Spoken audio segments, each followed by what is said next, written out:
you look around you today, then you should know that taking risks has led you to where you are now. Risk-taking can define our lives and how we live them. It was a risk to apply to college and a risk to attend.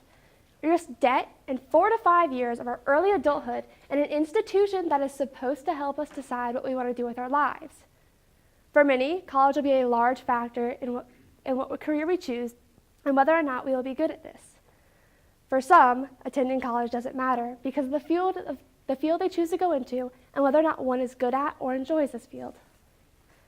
This being said, some of you may be uneasy when it comes to thinking about these possibilities. On one hand, we have the life that society wants us to strive for, a career that we enjoy and are good at, and from which we can build the other basics of life, like a family or the ability to live comfortably. On the other hand, though, is society's fear, the fear of falling into a dead-end job. But there's still a third option, a risk that many people our age don't even think about due to societal fear. To skip college and simply start working to build some experience from the ground up. This seems an even greater risk, with an even greater chance of falling into that societal fear of a dead-end job. But what if this is what we're supposed to do? To go out and discover the world that we are supposed to help.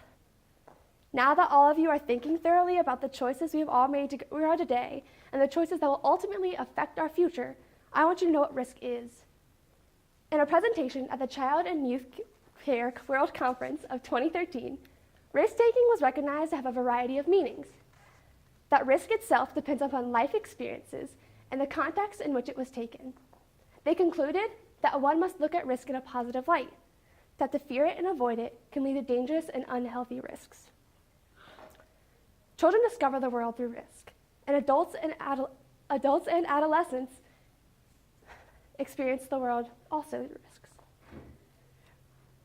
Jason Jaggard, author of Spark, a motivational book that looks at risk-taking in a positive light,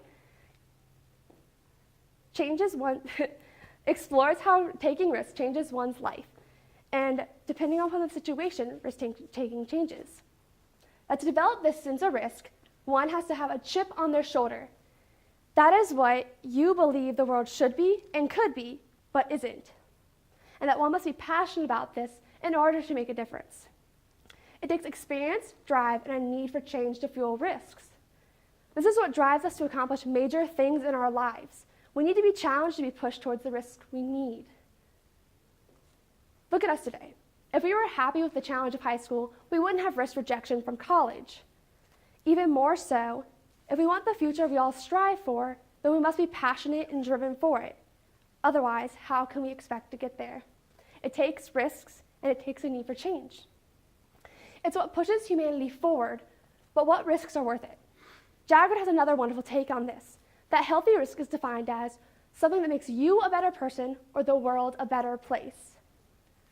This isn't cliff diving or putting your head in the lion's mouth. It's a little risk that can define who you are. Only you can determine what is best for you.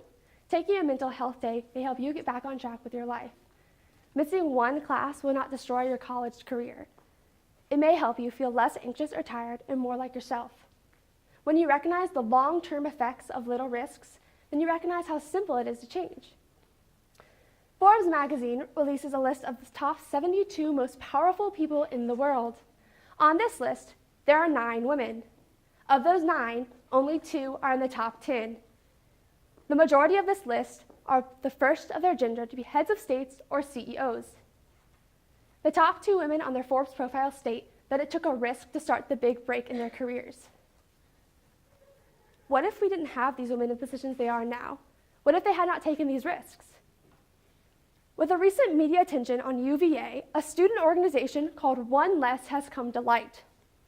This group was created to support victims of sexual assault and rape. At VCU, we have 2 similar groups here, one called SAVES, Students Advocating Violence, Education, and Support, and another called Where's the Line?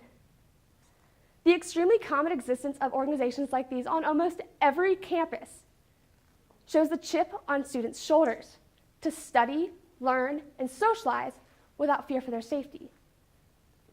To believe that crimes will be punished as crimes.